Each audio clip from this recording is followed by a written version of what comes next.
Hello students. आज हम लोग इक्विवेलेंट रेजिस्टेंस के जो हमने लास्ट क्लास में डिस्कस किया था उसके कुछ न्यूमेरिकल्स करते हैं पहले, फिर उसके बाद हम लोग पढ़ेंगे हीटिंग इफेक्ट्स ऑफ करंट। तो देखो, सबसे पहले मैंने यहाँ पे कुछ डायग्राम बना रखे हैं ऑलरेडी, जिसका मैं निकालने वाला हूँ इक्विवेलेंट रेजिस्टेंस। देखिए, ये हमें दिया हुआ है आर, ये भी आर दिया हुआ है बच्चों, और ये भी आर दिया हुआ है। और पूछा गया है, बताइए आर ए बी क्या होगा, मतलब ए और बी के बीच का जो इक्विवेलेंट रेजिस्टेंस है वो कितना होगा। देखो, मैंने आपको बताया था कि अगर हम किसी भी दो पॉइंट को कनेक्टिंग वायर से कनेक्ट कर दें तो उन दोनों पॉइंट का पोटेंशियल सेम हो जाता है।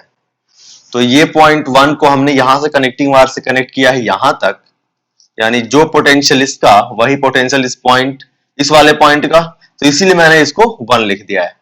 अब देखो, इस वाले पॉइंट को मैंने कनेक्टिंग वायर से कनेक्ट किया है यहां पे, तो जो पोटेंशियल इसका वही पोटेंशियल इसका।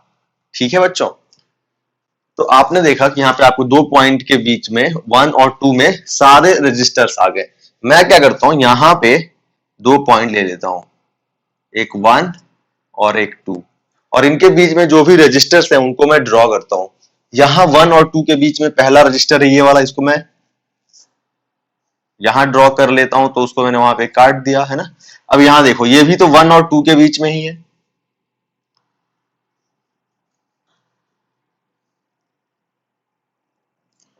और ये भी तो वन और टू के बीच में ही है।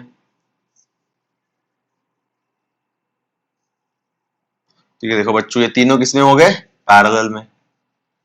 तो पैरेलल में आर रेजिस्टेंस के तीन रेजिस्टर्स हैं। आर इक्विवेलेंट का फॉर्मूला क्या होता है, R by n, R by three. ये हो गया बच्चों हमारा इसका आंसर। ठीक है, चलिए, तो यहाँ पे फिर से एक बार रिपीट करता हूं मैंने क्या किया। मैंने देखा कि ये दो पॉइंट कनेक्टेड है कनेक्टिंग वायर से, तो मैंने इन दोनों का पोटेंशियल सेम ले लिया और दोनों को मैंने एक ही पॉइंट से डिनोट किया, जिसको बोलते हैं बच्चों रीअरेंजमेंट। ठीक है, हमने क्या किया, यहाँ पे रजिस्टर्स को रीअरेंज कर दिया। बात करते हैं दूसरे वाले की। दूसरा देखो बच्चों, इसका देखो, यहां पे अगर आप ध्यान से देखिए तो इस रजिस्टर का, इसमें भी इन सबको आप आर आर ही ले लो। देखो, इन ये दोनों रजिस्टर, ये और ये, इन दोनों का जो हेड है वो एक जगह पे, और दोनों का टेल एक कनेक्टिंग वायर से कनेक्टेड है। मतलब कि दोनों का जो, दोनों ऑरिजिनेट भी हो रहे हैं एक ही पॉइंट से और टर्मिनेट भी हो रहे हैं एक ही पॉइंट से, दोनों के बीच में कनेक्टिंग वायर है ना। तो दोनों का जो पोटेंशियल इसका वही पोटेंशियल इसका, और यहाँ पे भी दोनों, मतलब क्या हुआ कि दोनों के बीच का जो, दोनों के क्रॉस जो पोटेंशियल है दैट इज सेम। जो पोटेंशियल इसके अबाउट वही पोटेंशियल इसके अबाउट। तो ये दोनों किसमें हो गए बच्चों, ये दोनों हो गए हमारे पैरेलल में। ये दोनों हो गए हमारे पैरेलल में, तो आर और आर पैरेलल में, इस वाले फॉर्मूले से आर बाई एन से कितना आ जाएगा, आर बाई टू। तो इसको मैं क्या करता हूं, यहां से हटा देता हूं बच्चों, और इसको मैं लिख देता हूं आर बाई टू। ठीक है, ये हो गया हमारा आर बाई टू। यहां से वाला जो रेजिस्टेंस था ना, उसको मैंने क्या किया, हटा दिया है। ठीक है ना, इन दोनों के बदले मैंने क्या किया, एक ही रेजिस्टेंस लिख दिया। और देखो, इन दोनों का जो इक्विवेलेंट रेजिस्टेंस है उनका एक कनेक्शन यहां पे बनेगा और एक कनेक्शन यहां पे या फिर यहां पे, बात एक ही है ना। तो इसलिए मैंने इसको हटा दिया, आर बाई टू हो गया। R plus R by two हो जाएगा ना, क्योंकि दोनों सीरीज में है। तो इन दोनों को हटा के मैं एक रजिस्टर लिख सकता हूं बच्चों, जिसकी वैल्यू कितनी होगी, थ्री आर बाई टू।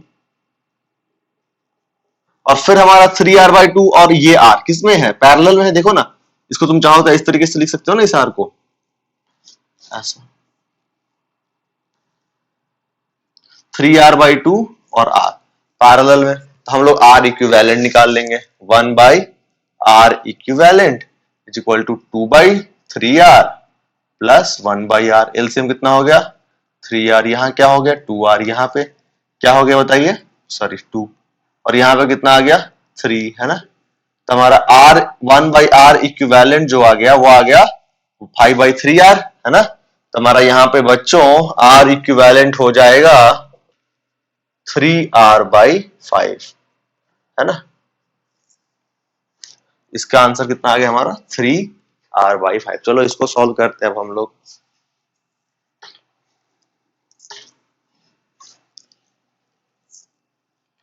यहां देखिए, ए यहाँ पे है, बी यहाँ पे है, इन दोनों के बीच में हमें इक्विवेलेंट रेजिस्टेंस फाइंड आउट करना है। यहाँ पे इन सबका जो फर्स्ट एंड है वो यहां से ओरिजिनेट हो रहा है और इनका टर्मिनेशन भी कहां हो रहा है, यहाँ पे यहाँ पे यहाँ पे यहाँ पे। और ये सारे पॉइंट्स मतलब इनके जो टर्मिनल पॉइंट्स हैं वो सारे कनेक्टिंग वायर से कनेक्टेड है। मतलब देखो यहाँ पे सबके लिए पोटेंशियल तो एक है ही, प्लस इनका जो सेकंड एंड है वो भी एक कनेक्टिंग वायर से कनेक्टेड हो गया। तो क्या हो गया, इनका जो पोटेंशियल यहाँ पे वही पोटेंशियल यहाँ पे, वही पोटेंशियल यहाँ पे वही पोटेंशियल वहां पे। मतलब क्या है कि सारे रेजिस्टर्स के क्रॉस पोटेंशियल डिफरेंस सेम हो गया। मतलब सारे रेजिस्टर्स किस में हो गए, पैरेलल में। तो देखो कितने रेजिस्टर्स हो गए, 1 2 3 4 5 6 7 8, और सबका अगर हमारा रेजिस्टेंस आर आर आर हो तो बच्चों कितना हो जाएगा आंसर हमारा, आर रेजिस्टर्स पैरेलल में। तो R equivalent formula R by N, यानी कितना, आर बाई 8 ओम। कितना सिंपल क्वेश्चन है ना। इसका आंसर हो गया हमारा आर बाई 8 ओम। रिपीट करता हूं, मैंने क्या किया, मैंने देखा यहाँ पे कि इन सबका एक ओरिजिनेशन एक ही पॉइंट है और टर्मिनेशन पॉइंट जो है सबका कनेक्टेड है कनेक्टिंग वायर से। तो इस सारे जो रजिस्टर्स हैं उनके क्रॉस पोटेंशियल डिफरेंस सेम हो गया, मतलब सारे रजिस्टर्स पैरेलल में हो गए। तो पैरेलल का हमारा फॉर्मूला होता है आर अपॉन एन, हमने यूज कर लिया R equivalent equal to R upon N, R by 8 हो गया हमारा आंसर। अगर ये एन रजिस्टर्स होते हैं सेंटर और सर्कमफेरेंस के बीच में तो हमारा आंसर हो जाता है आर बाई एन। चलिए बात करते हैं इसकी। अब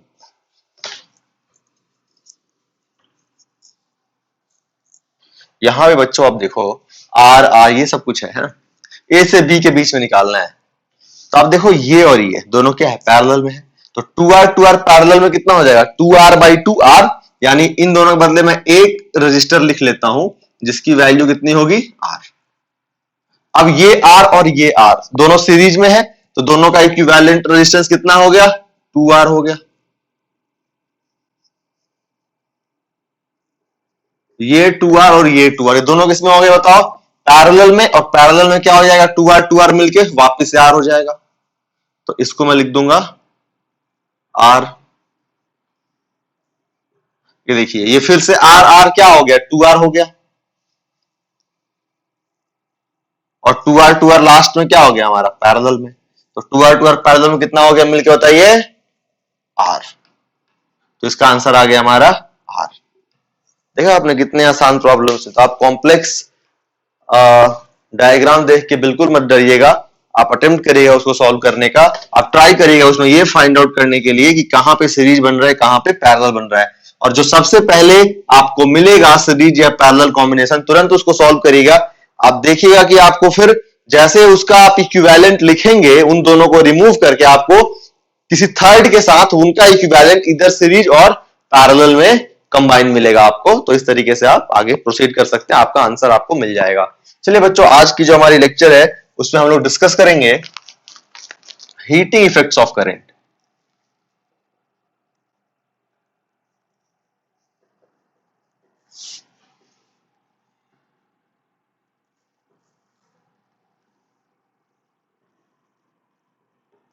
बच्चों करंट जो है जब भी किसी रेजिस्टेंस से किसी इलेक्ट्रिकल अपैरेटस से फ्लो करता है तो वो हीट प्रोड्यूस करता है।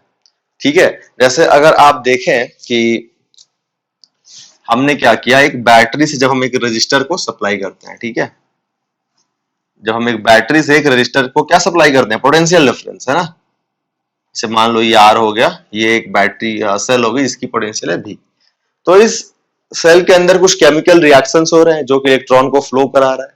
मतलब बेसिकली क्या कर रहा है, इलेक्ट्रॉन को एनर्जी प्रोवाइड कर रहा है। अब ये एनर्जी जो इस रजिस्टर में जा रही है, एनर्जी जा कहां रही है, वो एनर्जी जा कहां रही है, बात इसकी है। ठीक है, तो वो जो हमारी एनर्जी कंजर्व रहना चाहिए ना, ठीक है, तो एनर्जी कहां जा रही है, तो वो एनर्जी यहां पे जाके इस रजिस्टर में हीट में कन्वर्ट हो रही है। ठीक है, समझाता हूं मैं आपको थोड़ा सा। और मैंने आपको ये बताया था कि W is equal to Q भी। हमारा W क्या है, वर्क डन। Q क्या है, Q है हमारा चार्ज, और V क्या है, पोटेंशियल डिफरेंस। मतलब क्या है कि ये इस बैटरी से ये जो बैटरी है या फिर आप कह लीजिए कि जो सेल है, चलो मैं इसको बैटरी ही बना देता हूं। ठीक है, तो अगर आप देखें इसको तो ये जो हमारी बैटरी हो गई, ये क्या कर रही है, भी पोटेंशियल डिफरेंस सप्लाई कर रही है और उसी पोटेंशियल डिफरेंस पे इलेक्ट्रॉन इस सर्किट के अंदर मूव कर रहे हैं। मतलब बेसिकली इलेक्ट्रॉन मूव कर रहे हैं, मतलब चार्ज मूव कर रहा है ना। तो कितना वर्क डन कर रहा है ये बैटरी, तो वर्क डन कर रही है battery W is equal to Q भी, पढ़ा था हमने, है ना। तो क्यू भी, अब हम लोग इस क्यू भी को क्या लिख सकते हैं, क्यू को हम लिख सकते हैं I2, I इंटू टी। आई क्या है, करंट है, और टी क्या है, टाइम है, कितने टाइम तक फ्लो हुआ आई करंट। और भी को हम लोग ओम्स लॉ से क्या लिख सकते हैं बच्चों, आई इंटू आर। ठीक है, तो इस बैटरी ने कितना वर्क डन किया, इस बैटरी ने वर्क डन किया वाई स्क्वायर आर टी। और ये जो बैटरी का वर्क डन है ना, ये क्या होता है, इस रजिस्टर के अंदर एनर्जी में स्टोर होना चाहिए, या तो ये एनर्जी जो है कहीं ना कहीं जैसे कि हमारा इलेक्ट्रिकल एनर्जी हो गया ना, तो इलेक्ट्रिकल एनर्जी ऐसे तो डिस्ट्रॉय तो होगा नहीं, किसी दूसरे फॉर्म में कन्वर्ट होगा, है ना, एनर्जी रिमेन्स कंजर्व। तो ये जो हमारा वर्क डन किया इस बैटरी ने बच्चों, वो कन्वर्ट हो जाता है, ये इलेक्ट्रिकल एनर्जी कन्वर्ट हो जाती है हमारी हीट में, है ना। हीट भी एक एनर्जी है, तो हमारी जो हीट की एनर्जी हमें मिलेगी, जो हीट हमें मिलेगा वो मिल जाएगा H is equal to I square R T, H is equal to I square R T. ठीक है, इसको बच्चों हम लोग बोलते हैं जूल्स लॉ ऑफ हीटिंग।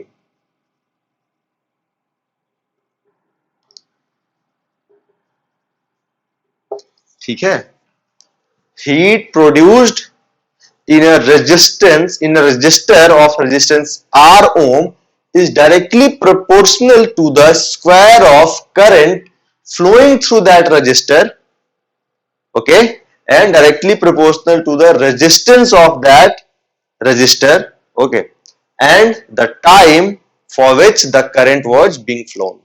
ठीक है, तो ये हमारा जूल्स लॉ ऑफ हीटिंग हो जाता है, जिसकी वैल्यू होती है आई स्क्वायर आर टी। तो जब भी हम किसी एक रजिस्टर में टी टाइम तक के लिए आई करंट फ्लो कराएंगे, तो उसके अंदर हमारी जो हीट प्रोड्यूस होगी वो आई स्क्वायर आर टी होगी।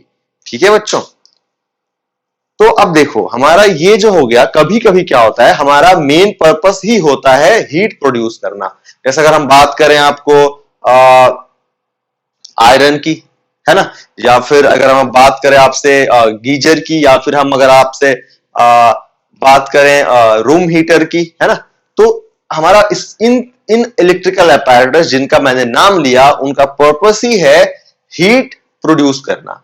लेकिन हमारे पास बहुत सारे ऐसे इलेक्ट्रॉनिक्स या इलेक्ट्रिकल अपैरेटस है जिनका मेन पर्पस नहीं है हीट प्रोड्यूस करना, जैसे कि फैन, एसी, है ना। इनका पर्पस क्या है, मेन पर्पस नहीं है, इनका मेन पर्पस हीट प्रोड्यूस करना नहीं है ना। इनका हमारा जैसे कि अगर फैन की बात करें, तो फैन का मेन पर्पस क्या है, जो उसकी ब्लेड्स हैं फैन के, उसको रोटेट कराना, that is the main purpose of an electrical fan. लेकिन अगर आप इलेक्ट्रिकल फैन बहुत देर तक आपने जो है 2 घंटे तक आपने मान लो चला दिया, है ना, फिर आप स्विच ऑफ करके और आप अगर उसके पास अपना हाथ लेके जाओगे, you can feel the heat, है ना। आप उसको अगर टच करोगे तो आपका हाथ जल भी सकता है ना। ठीक है, 5 मिनट छोड़ दो और स्विच ऑफ करके उसके बाद से 5-10 मिनट बाद भी टच करोगे ना, तो भी वो थोड़ा सा गर्म रहता है ना।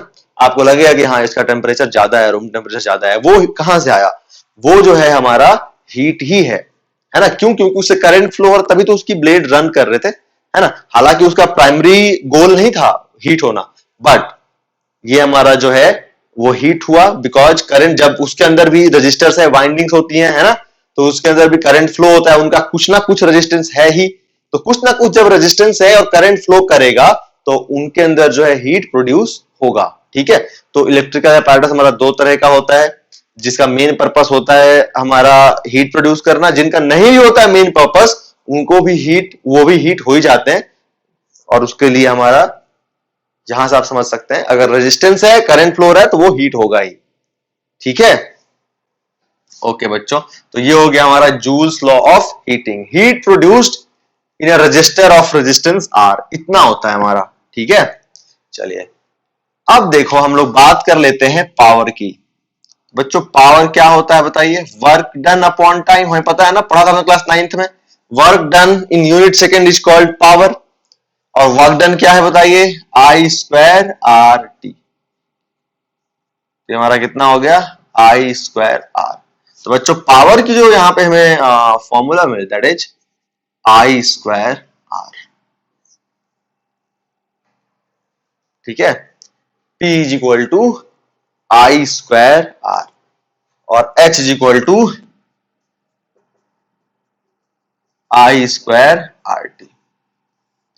अब यहां पे जो है हम लोग बच्चों थोड़ा सा इसको मैनिपुलेट करके, जैसे हम लोग ओम्स लॉ का यहाँ पे यूज करके इन दोनों की जो वैल्यूज है हम और भी रिलेशन फाइंड आउट कर सकते हैं। जैसे मैंने क्या किया कि आई को मैंने लिख दिया V by R Ohm's law से, तो कितना हो जाएगा V square by R square into are.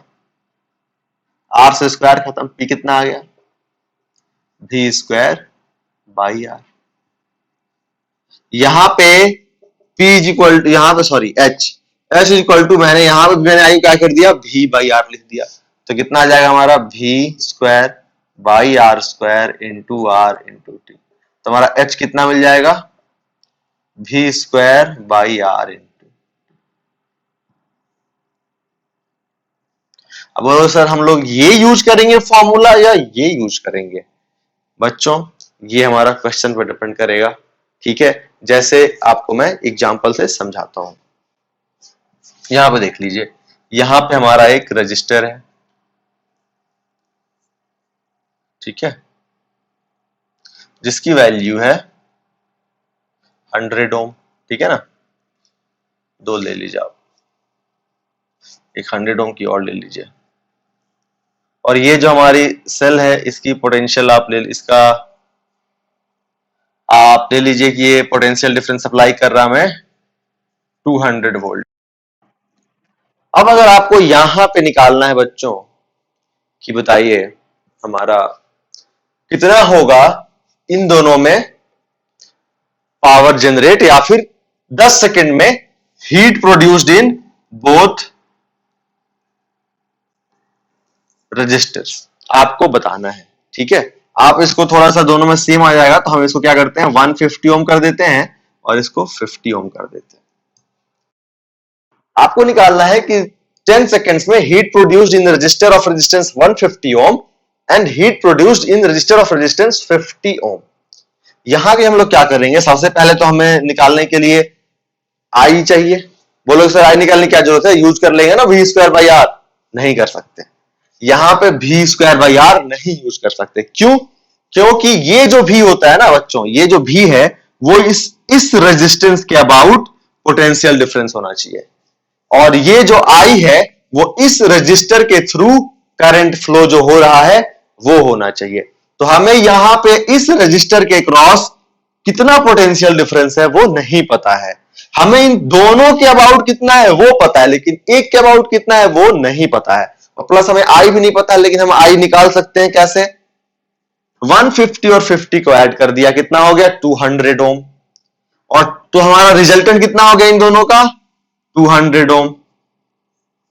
और हमने इसमें क्या किया 200 वोल्ट का बैटरी से कनेक्ट किया हुआ है, तो आई निकाल सकते हैं हम लोग। आई कितना आ जाएगा 200 बाई 200 कितना 1 एम्पियर, यानी हम पता चल गया कि इसमें कितना करंट जा रहा है 1 एम्पियर। सीरीज में इसमें भी 1 एम्पियर और इसमें भी 1 एम्पियर, तो निकाल दीजिए। बताइए इसमें क्या हो जाएगा आई स्क्वायर आर टी, इसमें आई स्क्वायर आर टी फॉर्मूला, तो कितना हो गया आई है 1, आर है 150 और टी है 10 सेकेंड्स, यानी 1500 जूल। इसमें कितना हो गया बताइए आई स्क्वायर आर टी, आई है हमारा 1, आर है 50 और टी है 100, तो हमारा कितना हो गया 500 जूल। तो इस 50 ओम वाले में 500 जूल एनर्जी हीट प्रोड्यूस होगी, और इस 150 ओम वाले में 1500 जूल हीट प्रोड्यूस होगी।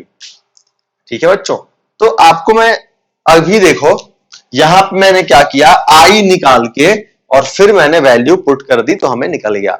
आप बोलोगे सर क्या यहाँ पे V square by R formula या फिर V square by R T formula applicable नहीं है क्या?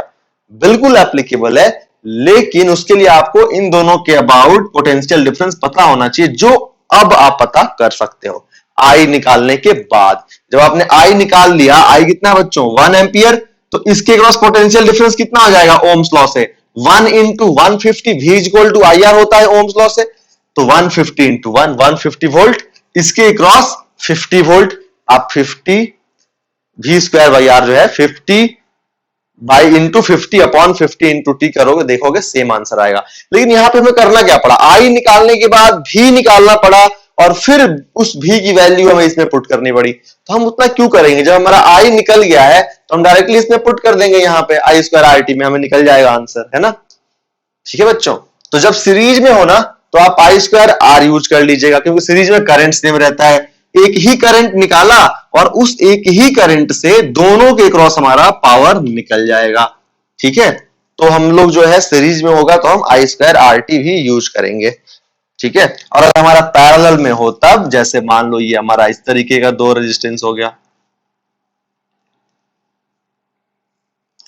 ये हो गया हमारा 100 ओम, ये हो गया हमारा 100 ओम, और ये दोनों बच्चों हमारे कनेक्टेड है एक बैटरी से जिसकी पोटेंशियल डिफरेंस है 200 वोल्ट। क्या करेंगे अब बताओ। अब हम लोग यहाँ पे भी स्क्वायर बाई आर यूज कर लेंगे। क्यों करेंगे, क्योंकि हमें जो है इन दोनों रजिस्टर्स के क्रॉस कितनी पोटेंशियल डिफरेंस है वो गिवन है ना। 100 ओम के क्रॉस पोटेंशियल डिफरेंस कितनी है 200 वोल्ट, इसके क्रॉस भी कितनी है 200 वोल्ट। तो हम लोग भी स्क्वायर बाई आर यूज करना हमारे लिए बहुत सिंपल है। कितना हो जाएगा 200 का स्क्वायर अपॉन 100 इंटू टी, और दोनों 100 है, दोनों के क्रॉस सेम ही हो जाएगा। तो 200 का कितना हो जाएगा हमारा 4 है ना, 400 है ना, इसका 2 जीरो 2 हो जाएगा 400 इंटू 10 सेकंड में ही चलो निकाल दो, 10 सेकंड्स में ही। तो कितना हो गया हमारा 400 इंटू 10 4000 जूल। इसके क्रॉस हमारा, इसके क्रॉस भी हमारा 4000 जूल, मतलब दोनों के क्रॉस जो हमारा हीट प्रोड्यूस होगा दैट इज 4000 जूल, है ना। 4000 जूल एनर्जी और हीट या हीट दोनों में प्रोड्यूस होगा, दोनों रजिस्टर में। तो आप समझ गए कहां ये यूज करोगे और कहां पे ये यूज करोगे। चलिए आगे बढ़ते हैं बच्चों हम लोग। अगर हम बात करें बच्चों इसके प्रैक्टिकल यूज की, तो प्रैक्टिकल यूज तो जैसे मैंने आपको बताया बल्ब में यूज होता है, इलेक्ट्रिक आयरन में यूज होता है ना, रूम हीटर गीजर इन चीजों में यूज होता है। ठीक है, इलेक्ट्रिकल फ्यूज में भी यूज होता है ना। इलेक्ट्रिकल फ्यूज क्या होता है बच्चों की, इलेक्ट्रिकल फ्यूज होता है हमारा कि जब भी ये हमारा घर के होम के जो हमारा है ना होम डोमेस्टिक वायरिंग जो होती है ना, उसके मेन सर्किट में लगता है, हालांकि उसको रिप्लेस कर दिया गया है आज एमसीबी से, है ना, मेन सर्किट ब्रेक। उसको हम बारे में डिस्कस करेंगे अगले चैप्टर में, मैग्नेटिक इफेक्ट्स ऑफ करंट में। ठीक है, मिनिएचर सर्किट ब्रेकर वो सब हम लोग डिस्कस करेंगे हमारे अगला जो चैप्टर है उसमें।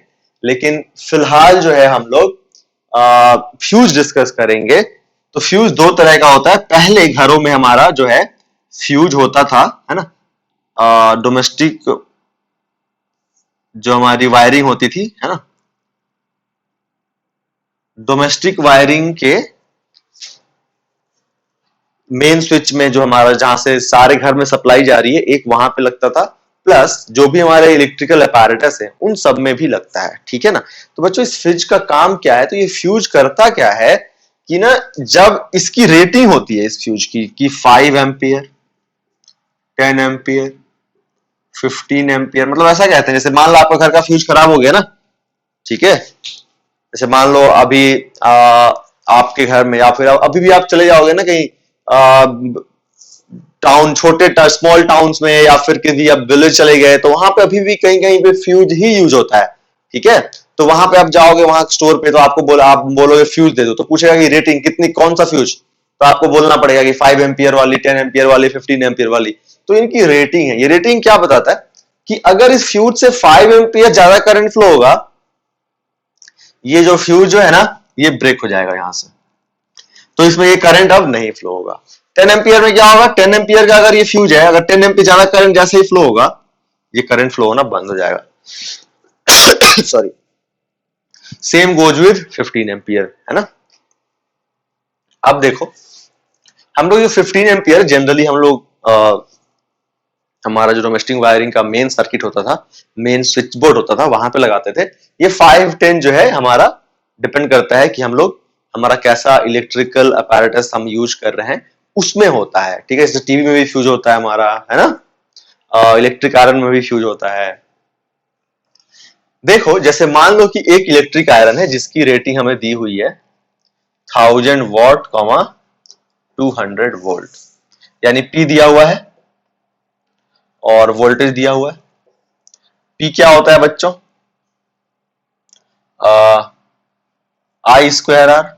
इसको हम लोग एक और फॉर्मूला लिख सकते हैं क्या? आई आर इंटू आई। बोलो, आई स्क्वायर आर है ना, आई आर इंटू आई, और ये क्या हो गया? आई आर वी आई। तो अभी तक मैंने तो आपको पावर का दो बता दिया, एक और दो बताया था, एक और बता दिया मैंने, P is equal to V I. देखो बच्चे मैंने ये क्यों यूज किया? क्योंकि मेरे पास जो है P है और V है, अब मेरे को I चाहिए था तो मैं ये यूज कर लूंगा। हालांकि मैं ये भी करके निकाल सकता था, है ना, P is equal to V I. मेरे पास एक और फॉर्मूला आ गया, इसको भी हम याद कर सकते हैं।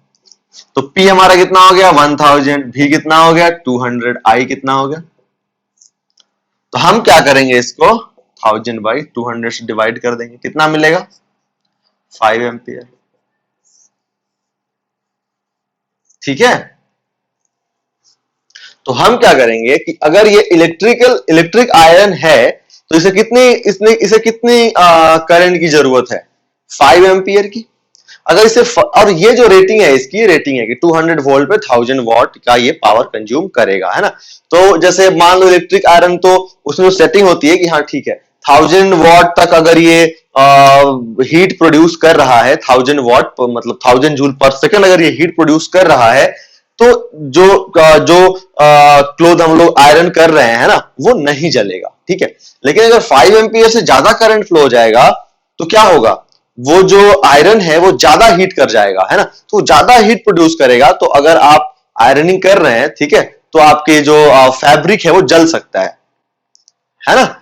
ठीक है। तो हम क्या करेंगे कि अब सर्किट, जैसे कभी भी ऐसा होता है कि वोल्टेज जितना हमें चाहिए उससे ज्यादा आ जाता है, तो हम क्या करेंगे, उस इलेक्ट्रिक आयरन में, है ना, एक 5 या फिर 5.2 एम्पियर का एक फ्यूज यूज कर लेंगे कि जैसे ही करंट 5.2 5 से 5.2 उतना लेके चलते हैं कि 5.2 एम्पियर तक होगा तो नहीं कुछ हार्म होगा, है ना। तो हम लोग थोड़ा सा ज्यादा लेके चलते हैं, तो हम लोग क्या करेंगे, एक 5.2 एम्पियर का जो है हम लोग एक फ्यूज यूज कर लेंगे कि 5, चलो 5 तो आइडियल है, लेकिन 5.2 तक टॉलरेट कर सकता है। लेकिन जैसे ही 5.2 से होगा, that will be extremely harmful, तो क्या करेगा, फ्यूज टूट जाएगा, फ्यूज सर्किट ब्रेक कर देगा, मतलब करंट आयरन में जाएगा ही नहीं, आपके आयरन में करंट पहुंचेगा ही, तो हीट कहां से करेगा, करंट नहीं करेगा, है ना। तो आपको क्या करना पड़ेगा, फिर आप उस फ्यूज को चेंज करके नया फ्यूज लगा सकते हो, है ना। शॉप पे जाके फ्यूज मांगोगे, देगा, वो आपको नया फ्यूज लगा दो, आपका आयरन फिर से ठीक हो जाएगा, है ना। तो आपको थोड़ी मेहनत तो करनी पड़ेगी, हाँ आपको नया फ्यूज बदलना पड़ा, लेकिन देखो आपको काफी फायदा हुआ, आप कर रहे थे आयरन, आपको भी उससे हार्म हो सकता था, है ना, ज्यादा अगर करंट आ गया, ठीक है, तो मान लो इतना ज्यादा हीट प्रोड्यूस होगा कि उस आयरन में आग लग गई, ये है ना, तो ज्यादा हार्म हो सकता था हमारा। तो स्विच जो है इसने बचा दिया। कभी कभी बच्चों होता है क्या है कि जब हम लोग ओवरलोडिंग करते हैं, जब हमारे घर में ओवरलोडिंग हो जाती है, मतलब हम बहुत ज्यादा अपैरेटस कनेक्ट कर देते हैं, तो करंट की वैल्यू जो है वो बढ़ जाती है। ये मैं समझाता हूं। देखो बच्चों, घर में जो भी इलेक्ट्रिकल अपैरेटस है ना, वो सारे जो भी अप्लायंसेज है, इलेक्ट्रिकल अप्लायंसेज जो भी है घर में, या फिर जैसे कि फैन, बल्ब, एसी, फ्रिज, है ना, ये सारी चीजें हमारे कनेक्ट होते हैं पैरेलल में। ये सारे इलेक्ट्रिकल अप्लायंसेज पैरेलल में कनेक्ट होते हैं, ठीक है। क्यों कनेक्ट होते हैं, देखो मैं समझाता हूं आपको। जैसे मान लो ये मान लो एसी हो गया, ठीक है ना, चलो मैं इसको इस तरीके से ब्लॉक से दिखा देता हूं। और ये हो गया आपका रेफ्रिजरेटर, ये हो गया आपका फैन, ठीक है ना, चलो यही तीन लेते हैं, और इसको इन तीनों को मैंने किया कनेक्ट सीरीज में, ठीक है। ये हमारी हो गई पावर सप्लाई जो हमें आ रही है घर में। अब देखो बच्चों, ये मान लो एसी आपका खराब हो गया एसी, तो क्या होगा, एसी में करंट नहीं जा रही है, एसी में करंट नहीं जा रही, तो क्या ये करंट ये भेजेगा रेफ्रिजरेटर को? ये आगे करंट पास करेगा, जब यहां करंट जाए तो यहां करंट कहां से आएगा, करंट पास ही नहीं करेगा। मतलब एक एसी खराब होने की वजह से ये दोनों भी खराब हो गए, है ना। तो इसीलिए हम लोग क्या करते हैं कि इसको अगर हम लोग पैरेलल में कनेक्ट करेंगे तब देखो क्या फायदा होता है। इसको मैंने कनेक्ट किया, ये देखो पैरेलल में कनेक्ट किया मैंने इसको,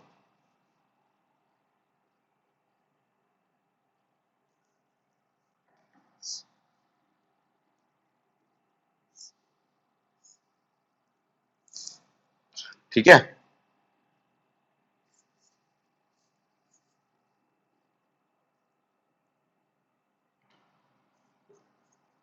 यहां पे देखो अब क्या होगा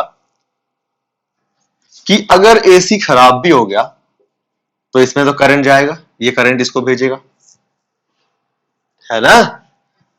ये खराब नहीं हुआ इसकी वजह से, इसमें तो करंट जाएगा क्योंकि इसके अबाउट तो कनेक्शन है। देखो मान लो ये दोनों ही खराब हो गया तो भी इसके अबाउट क्या होगा, हमारा करंट जाएगा। तो हमारा जो भी इलेक्ट्रिकल अप्लायंसेज है घर में वो सारे हमारे किसमें कनेक्ट होते हैं, पैरेलल में। और इसका रीजन क्या है कि ताकि हमारा अगर एक अप्लायंस खराब हो तो उसको जैसे बाकी अप्लायंसेज जो है वो काम करना बंद ना करें, ठीक है। जैसे आपने देखा होगा कि आपने दिवाली में जो आप लाइट लगाते हो, है ना, उसमें क्या होता है कि उसमें जो कनेक्शन होता है ना वो सीरीज का होता है ना। कोई कोई में पैरेलल भी होता है लेकिन मोस्टली जो आते हैं ना दिवाली वाले जो लाइट्स उसमें सीरीज कॉम्बिनेशन होता है। उसमें अगर आपका एक बल्ब फ्यूज हुआ ना फिर आगे के सारे बल्ब फ्यूज, ठीक है ना। हाँ, हालांकि अब पैरेलल वाले भी आ गए हैं कि अगर एक एलईडी हमारी फ्यूज हुई तो बाकी जलेंगे। ओके बच्चों, तो अब मैं आपको समझाता हूं ओवरलोडिंग। देखो जैसे कि मान लो आपने क्या किया, बहुत सारे, आपको ना एक एग्जांपल देकर समझाता हूं। ऐसे मान लो पहले 5 रजिस्टर्स जो थे 200 वोल्ट से कनेक्टेड थे। देखो बच्चों जो भी इलेक्ट्रिकल अप्लायंस होता है ना उन सबका एक रेजिस्टेंस होता है, उन सबका एक रेजिस्टेंस होता है ना। पोटेंशियल डिफरेंस रेजिस्टेंस, तभी तो करंट फ्लो होगा। तो हर इलेक्ट्रिकल अप्लायंस का एक रेजिस्टेंस होता है। जैसे मान लो ये हमारा 200 वोल्ट का है और यहां पे मैंने 5 बल्ब्स कनेक्ट किए हैं, 4 या भी करिए मैंने, जिस और सबका जो रेजिस्टेंस है दैट इज 100 ओम 100 ओम 100 ओम है। इलेक्ट्रिक बल्ब्स कनेक्ट किया है मैंने, है ना। देखो तो अब बच्चों आई की वैल्यू क्या होगी, आई की वैल्यू अभी क्या होगी बताओ। 100 100 100 100 चारों पैरेलल में कितनी हो गई हमारी, आर इक्विवेलेंट, आर इक्विवेलेंट हो गई 100/8, सॉरी 4 ना, 100/4 25 ओम। तो ये करंट ये चारों मिलके इस बैटरी से कितना करंट ड्रॉ करेंगे, तो इन चारों का इक्विवेलेंट रेजिस्टेंस 25, आई कितना होगा V/R, 200/25 यानी कितना 8 एम्पियर। तो अभी 8 एम्पियर करंट फ्लो हो रहा है। अभी इमेजिन करो मैंने क्या किया कि इसमें और बल्ब कनेक्ट कर दिए, कितने 4। तो अब आर इक्विवेलेंट, ये मान लो मैंने और 4 कनेक्ट कर दिए, तो अब आर इक्विवेलेंट कितना हो जाएगा 100/8 यानी 25/2 ओम। तो अब जो है हमारा रेजिस्टेंस हो गया 25/2 ओम। तो अब करंट कितना होगा, अब हमारा करंट हो जाएगा V/R यानी कितना 200/25/2, 2 को ऊपर ले लेंगे, 25 से ये 8 और ये हो गया हमारा कितना 16 एम्पियर। अब करंट जो हमारा फ्लो होगा बच्चों वो हो जाएगा 16 एम्पियर। मतलब करंट ज्यादा फ्लो होने लग गया, करंट बहुत ही ज्यादा फ्लो होने लग गया। तो ये जो कनेक्टिंग वायर से, हालांकि उनका रेजिस्टेंस बहुत कम होता है, उनका रेजिस्टेंस हम लोग लेते नहीं है कभी कभी, लेकिन थोड़ा मोड़ा रेजिस्टेंस तो होता है ना बच्चों, कुछ ना कुछ तो रेजिस्टेंस होता ही है। तो उस रेजिस्टेंस में ये 16 एम्पियर जब करंट फ्लो होगा तो ये वायर क्या हो जाते हैं, मेल्ट हो जाते हैं, ये वायर मेल्ट हो जाते हैं, है ना। तो हमारा क्या हो जाता है, आपने देखा कभी वायर जो है जल जाता है, या फिर कहीं कहीं देखा होगा आपने किसी किसी स्विच बोर्ड में आपने देखा होगा कहीं पे कि स्विच स्विच जो है वो थोड़ी सी उसके अराउंड थोड़ा सा ब्लैक ब्लैक दिखता होगा आपको, है ना। उसको हम लोग बोलते हैं या फिर कि स्विच जो है हमारा वो जल गया है। क्यों जलता है, मोस्टली ओवरलोडिंग की वजह से, है ना। तो ओवरलोडिंग आपने देखा कि जब हम लोग बहुत ज्यादा कनेक्शन कर देते हैं इलेक्ट्रिकल अप्लायंसेस का, करंट की वैल्यू बढ़ जाती है तो चांस रहता है कि जो हमारा वायर है वो मेल्ट हो सकता है। तो अब अगर हमने इसमें स्विच यूज किया होता 15 एम्पियर का, मान लो हमने स्विच यूज किया होता, तो जैसे ही आपने ये कनेक्ट किया 4 और बल्ब, करंट जैसे ही ये 16 एम्पियर हुआ, मतलब 15 एम्पियर से ज्यादा, तो ये फ्यूज क्या करता, करंट फ्लो कराना बंद कर देता सर्किट को। यहां पे मान लो मैंने स्विच लगाया, यहां पे मैंने फ्यूज लगाया होता, यहां पे मैंने फ्यूज लगाया होता, तो ये फ्यूज क्या करता, जैसे ही करंट हमारा ज्यादा हुआ 15 एम्पियर से, ये फ्यूज का सर्किट ब्रेक हो जाता, आगे करंट ये भेजता ही नहीं। तो हमारा फ्यूज का यहां पे यूज है, समझे। और क्या और ये फ्यूज का वर्किंग प्रिंसिपल क्या है, हीटिंग इफेक्ट ऑफ करंट। कैसे, जब हमारा फ्यूज में करंट एक लिमिटेड वैल्यू से ज्यादा फ्लो करेगी, तो इस फ्यूज के अंदर जो वायर है, इस फ्यूज के अंदर जो वायर है ना, उसमें हीट प्रोड्यूस होगा I²RT से। तो ये हीट क्या करेगा, इस फ्यूज के वायर को मेल्ट कर देगा। तो इस फ्यूज के वायर को मेल्ट कर देगा। वायर मेल्ट करने का मतलब क्या है, वायर टूट जाएगा, और वायर टूट जाएगा तो इसमें करंट नहीं जाएगा। तो ये छोटा सा वायर टूटा ना आपका, नहीं तो अगर ये नहीं टूटेगा तो फिर ये आगे का पूरा टूट जाएगा, है ना, तो ज्यादा लॉस हो जाएगा। इसलिए लगाते चलो छोटा ही लॉस हो, है ना, छोटा ही लॉस हो हमारा।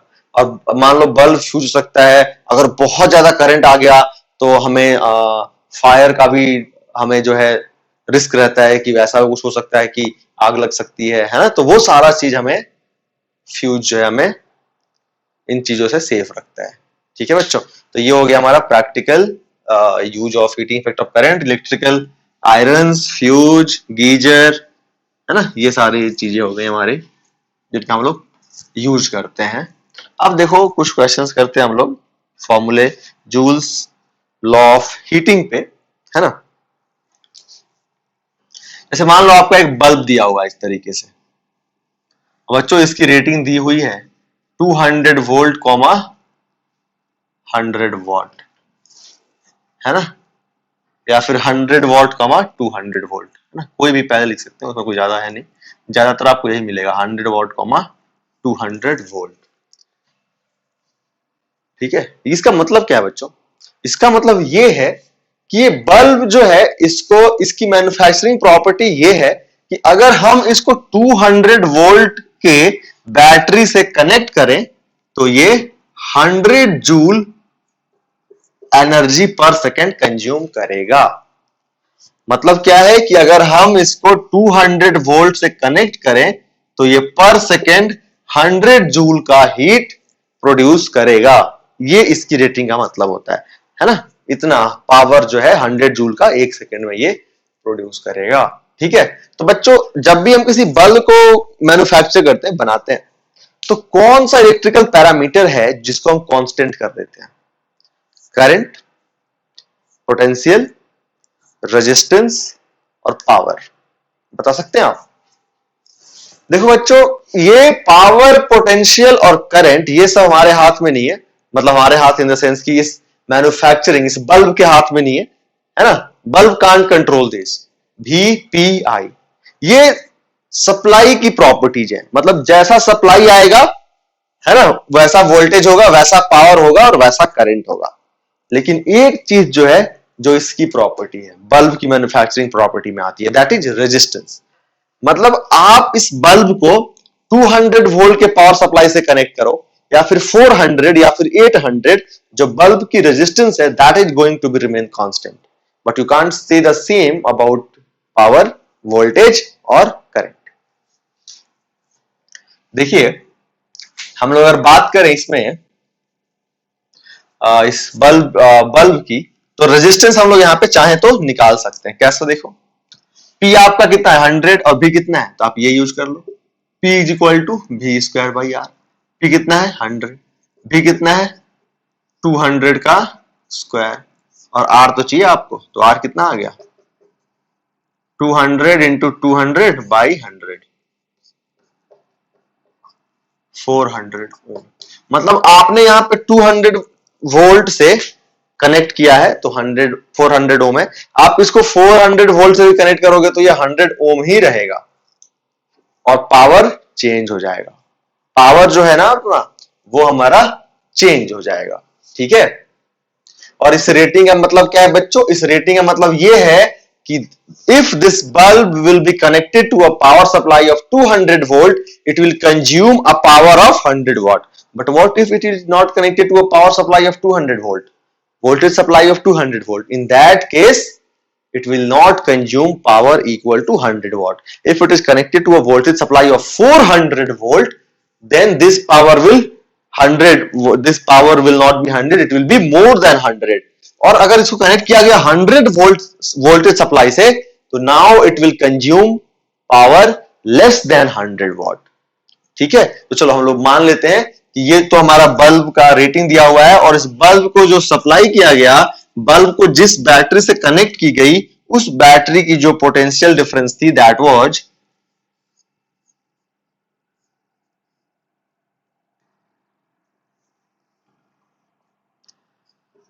150 वोल्ट। तो अब बताइए इसका पावर क्या है? आपको बताना है इसका कि पावर क्या है, तब इसका पावर आप यहां पे निकाल सकते हो। देखो पावर क्या होता है आपका, v स्क्वायर बाई आर, और v कितना है 150, और r आपने जस्ट निकाला था ना, कितना निकाला था आपने 400। सॉल्व कर दो इसको, 150 इंटू 150 बाई 400, तो 225 बाई 4 कितना आएगा, ये 5 है ना, और 25 यानी 56.25, राइट। तो 56.25 वॉट। देखा आपने कैसे आपने 100, अगर आप इसी को 200 वोल्ट से कनेक्ट करते तो ये 100 वॉट पावर देता, लेकिन आपने इसको नहीं कनेक्ट किया, आपने कनेक्ट किया 154 से, देखो पावर कम हो गया, ये 100 से कम हो गया, 56.25 वॉट हो गया। अगर मैं इसको कनेक्ट कर दूं यहाँ पे 300 वोल्ट से, तब देखिए तो P is equal to V square by R, 300 का स्क्वायर बाई आर, आर कितना है 100, 900 है ना। तो हमारा देखो यहाँ पे वी स्क्वायर बाई आर, हमारा आर कितना था 400 था ना, तो हमारा कितना आ गया 900 बाई 4, कितना हो गया ये बच्चों बताओ? आई थिंक दिस इज 2 है ना, तो 10 टू 225 वॉट। देखा आपने, ये 100 वॉट का बल्ब पावर कंज्यूम कर रहा है 225 वॉट का, अगर हमने इसको कनेक्ट कर दिया किससे, 900 300 वोल्ट के सप्लाई से। तब एक्चुअली बच्चों हम लोग बल्ब को जो मैन्युफैक्चर करते हैं ना, वो इस तरीके से करते हैं कि ये 100 वॉट और 200 वोल्ट है ना, कि अगर बल्ब जो है 100 वॉट से ज्यादा का पावर जनरेट करेगा ना, तो बल्ब के अंदर जो मेटल होता है, जो जिसका कि हमारा बना होता है उसका फिलामेंट, वो टंगस्टन का बना होता है। ठीक है, जिसका melting point 3000 plus degree Celsius में होता है। ठीक है, तो होता क्या है कि अगर आप इसको 200 वोल्ट से ज्यादा का पावर वोल्टेज सप्लाई दोगे, तो ये हमारा 100 वॉट्स ज्यादा का पावर जनरेट करेगा पर सेकेंड। तो होगा क्या बच्चों कि ये बल्ब जो है, इस बल्ब का जो फिलामेंट है टंगस्टन का जो बना हुआ है, वो मेल्ट कर जाएगा, है ना। अब थोड़ा सा ज्यादा देर तक अगर आपने फ्यूज करा दिया, क्योंकि ये टंगस्टन मैन्युफैक्चर इस तरीके से हुआ है कि ये 100 वॉट पावर या फिर उससे कम हर सेकेंड जनरेट करे। आप ज्यादा जनरेट करवाओगे तो क्या होगा, वो मेल्ट कर जाएगा, है ना। तो हम बोलते हैं बल्ब जो है हमारा वो फ्यूज हो गया। ठीक है, तो कभी कभी ना ऐसा होता है कि आप क्वेश्चन आ जाते हैं कि जो है इसमें से 3 आपको बल्ब दे देगा, और बोले और उसको एक पावर सप्लाई से कनेक्ट कर देगा, और बोलेगा कि बताइए इसमें से कौन सा बल्ब फ्यूज हो जाएगा।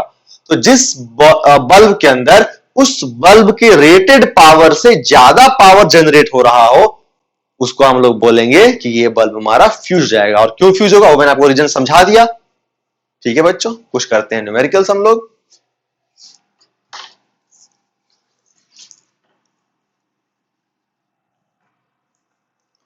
जैसे इस तरीके का एक क्वेश्चन है,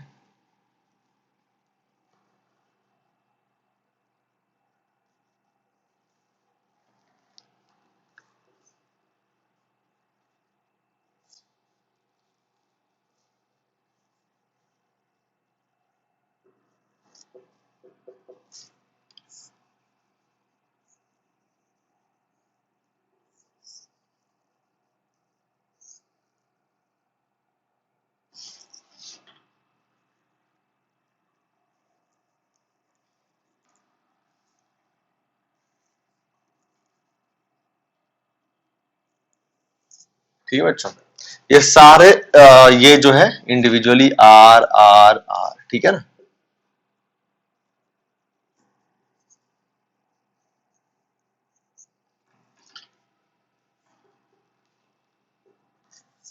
ये हमारा जो है आर आर आर है। अभी आपको क्या करना है बच्चों कि बताना है कि और सब में आई करंट यहां से फ्लो हो रहा है। आपको बताना ये है कि मैक्सिमम पावर इन चारों सिस्टम में से किसमें जनरेट होगा। ये 1 2 3 और 4। आपको आई थिंक देखते ही आंसर पता चल गया होगा। चलो हम सॉल्व करते हैं। देखो इसमें आई करंट फ्लो हो रहा है ना, तो इस वाले में आई, इसमें भी आई, इसमें भी आई, तो इसमें कितना पावर जनरेट होगा निकाल लेंगे आई स्क्वायर आर फॉर्मूला यूज करके। तो इसमें जनरेट होगा आई स्क्वायर आर, इसमें जनरेट होगा आई स्क्वायर आर, इसमें जनरेट होगा आई स्क्वायर आर। कितना हो गया हमारा 3 आई स्क्वायर आर। एक्चुअली क्वेश्चन हम लोग क्या करते हैं, क्वेश्चन ऐसा था अरेंज करिए, है ना, कि इनको डिक्रीजिंग ऑर्डर में आपको अरेंज करना है इन टर्म्स ऑफ पावर, है ना, कि सबसे ज्यादा पावर है जिसका उसको सबसे पहले लिखिए, जिसका पावर उससे कम है उसके बाद उसको लिखिए, है ना, डिक्रीजिंग ऑर्डर में आपको अरेंज करना है। तो इसके अंदर कितना हो गया 3 आई स्क्वायर आर, इसके अंदर कितना हो गया बताओ। ये आई जो है, मैंने आपको क्या बताया था कि हमारा पैरेलल में जो करंट है ना वो डिवाइड हो जाता है। तो ये आई गया, ये देखो आर आर आर है, तो तीनों इक्वल है ना, तो तीनों में इक्वली डिवाइड हो जाएगा। कितना, इसमें आई बाई 3, इसमें भी हमारा आई बाई 3 और इसमें भी हमारा आई बाई 3। तो इसमें कितना हो गया बताइए, आई बाई 3 का स्क्वायर यानी कितना I square by 9 by R, इसमें भी I square by 9 by R और इसमें भी I square by 9 by R. तो इसमें तीनों कितना हो गया I square R by 9, I square R by 9, I square R by 9, तीनों को ऐड किया हमने बच्चों, कितना मिल जाएगा आई स्क्वायर आर बाई 9 इंटू 3, कितना हो गया हमारा आई स्क्वायर आर बाई 3। फर्स्ट का इतना आ गया, सेकंड का इतना आ गया, थर्ड का देखिए तो ये देखो ये आर हो गया, ये आर और ये आर है बच्चों। इस आर और इस आर को मैं सीरीज में ऐड करके लिख देता हूं, कितना हो गया बताइए, इसमें हो गया 2r। कितना हो गया बच्चों 2r हो गया ना। अब इसमें करंट कैसे हम लोग निकालें, इसमें हम लोग करंट कैसे निकालें आप बताइए मुझे, कैसे करंट निकालें हम इसमें, क्योंकि हमें तो यहां तो आर आर आर था तो इक्वली हमने डिवाइड कर दिया कि हाँ, लेकिन इसमें तो 2r है, इसमें r है। देखो बच्चों इसके लिए हम लोग क्या कर सकते हैं, हम ना एक आपको मैं तरीका बताता हूं। आपको पता है ये दोनों है पैरेलल में, दोनों पैरेलल में है तो दोनों के क्रॉस क्या सेम रहेगा, बोलो, पोटेंशियल सेम रहेगा।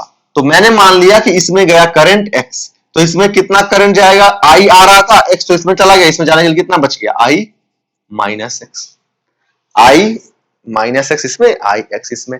अब देखो तो इसके क्रॉस ओम्स लॉ से पोटेंशियल कितना हो जाएगा 2r into I minus x, इसके क्रॉस कितना हो जाएगा r इंटू एक्स, और दोनों क्या होंगे बच्चों इक्वल। क्यों, क्योंकि दोनों पैरेलल में है। तो यहां से हम लोग सॉल्व करेंगे तो देखिए 2ir, इसको मैंने मल्टीप्लाई कर दिया, माइनस 2xr, ठीक है, 2ir minus 2xr is equal to xr। बोलो अब आप क्या करो, इस 2x को उधर भेज दो तो ऐड हो जाएगा, कितना हो जाएगा ये 2ir is equal to 3xr, है ना। तो ये देखो r से r कैंसिल, है ना, और हमारा x कितना आ गया 2i बाई 3, x कितना आ गया 2i बाई 3। यानी बच्चों इसमें हमारा करंट फ्लो हो रहा है 2i बाई 3 और इसमें कितना फ्लो होगा i माइनस 2i बाई 3, यानी कितना i बाई 3, यानी इसमें हमारा करंट फ्लो हो रहा है i बाई 3। फिर से मैं बताता हूं क्या किया मैंने क्या किया, मान लिया कि यहां से i करंट आ रही है हमें गिवन है, तो मान लिया कि इसमें x जा रहा है, तो इसमें जाने के लिए कितना बच जाएगा i माइनस एक्स। और फिर मैंने क्या किया, इस फैक्ट का यूज किया कि पैरेलल में जो रजिस्टर्स होते हैं उनके क्रॉस पोटेंशियल सेम होता है। तो x into R is equal to 2r into I minus X, इन दोनों को मैंने सॉल्व किया और इस तरीके से मुझे दोनों में करंट मिल चुका है। करंट मिल गया तो इसके क्रॉस जो बच्चों पावर जनरेट होगा वो कितना हो जाएगा बताओ, आई स्क्वायर आर 2i बाई 3 का स्क्वायर इंटू आर कितना हो गया 4i square by 9 into are, और इसके क्रॉस कितना हो गया, इसके क्रॉस करंट आया i बाई 3, तो कितना करेंगे i बाई 3 का स्क्वायर इंटू 2R। तो कितना होगा बताओ, आई स्क्वायर बाई 9, यानी 2I²R/9। तो इसके क्रॉस हो गया 2I²/9, इसके क्रॉस हो गया हमारा कितना 4I²R/9। तो दोनों को ऐड कर देंगे, मतलब इसमें हम लोग ऐड कर दिया मैंने 2I²R/9 को, 9 एलसीएम 4I² 2I² कितना आ गया 6I²R/9। कितना हो जाएगा ये हमारा 2I²R/3, है ना। इतना वॉट पावर हो गया। तो देखो पहले में हमारा ये आया था बच्चों, दूसरे में हमारा इतना आया था, तीसरे का हमारा आ गया 2I²R/3। चौथा कर ले। देखिए अब ये जा रहा हमारा आई करंट, ये आर आर किसमें है, पैरेलल में ना। तो मैं इनको क्या करता हूं, इसको हटा के एक ही लिख लेता हूं, कितना R/2। आर आर पैरेलल में कितना हो जाता है बच्चों R/2। आई करंट जा रहा है तो कितना हो गया इसमें पोटेंशियल, सॉरी पावर, I²R/2। इसमें कितना हो गया I²R। टोटल कितना हो गया दोनों मिलके 3I²R/2, है ना बच्चों। अब देखो सबसे ज्यादा किसमें है, 1 में है। तो यहां पे लिखेंगे हम लोग 1, है ना। और फिर उससे ज्यादा किसमें है, 3I²R के बाद कौन है, ये है 3I²R/2, है ना। तो 1 के बाद क्या लिखेंगे 4, ये फोर्स था ना 4। उसके बाद से कौन 3I²R/2 कौन सा है 2I²R/3, है ना 2I²R/3। तो यानी हमारा ये कौन सा था, थर्ड था ना, थर्ड। और लास्ट में आ गया बच्चों हमारा 2, है ना। तो ये हो गया, हमने क्या किया, इसको इस तरीके से हमने करंट और पावर निकाल के हमने इसको सॉल्व कर दिया। ठीक है बच्चों। और हीट भी हमारा इसी रेशियो में, इसमें इसी ऑर्डर में भी हमारा प्रोड्यूस होगा। ठीक है। तो आपने देखा कि आज की क्लास में हमने ये सब हीट और पावर डिस्कस किया। एक लास्ट चीज मैं आपको बताता हूं, फिर हम लोग क्लास खत्म करेंगे आज की। तो देखो